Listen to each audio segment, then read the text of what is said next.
Özümə söz vermişdim ki, bu ilki rutinimdə saç baxımına çox diqqət eləyəcəm. Çünki rəngləmədən sonra saçlarım həm quruyurdu, həm də qırılırdı. Artıq bir neçə aydır ki, evdə də milkshake məhsullarından istifadə edirəm və bu gün də saç baxımını milkshake məhsulları ilə edəcəyik. Əvvəlcə Integrity and Strength seriyasından olan qidalandırıcı şampunla saçlar təmizləndi. Daha sonra mənim çox sevdiyim milkshake'in whipped creamini istifadə elədik. Bu həm saçın daha yumşaq, ipək kimi hiss olunmasına kömək edir, həm də isti fənlərdən əvvəl əlavə qoruma təmin edir. Sonra keçdik Integrity and Strength seriyasının protein treatmentinə.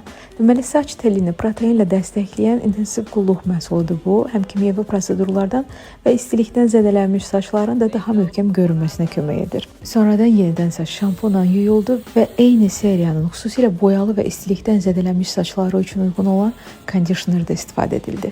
Növbəti etapda isə yuyulduqdan sonra istifadə olunan, saçı ağırlaşdırmadan nəmləndirən, durulanmayan köpüyü whipped cream istifadə etdik. Qoxusu möhtəşəmdir bu arada və beləcə saçlarım daha canlı, daha parlaq, daha baxımlı hiss olunur.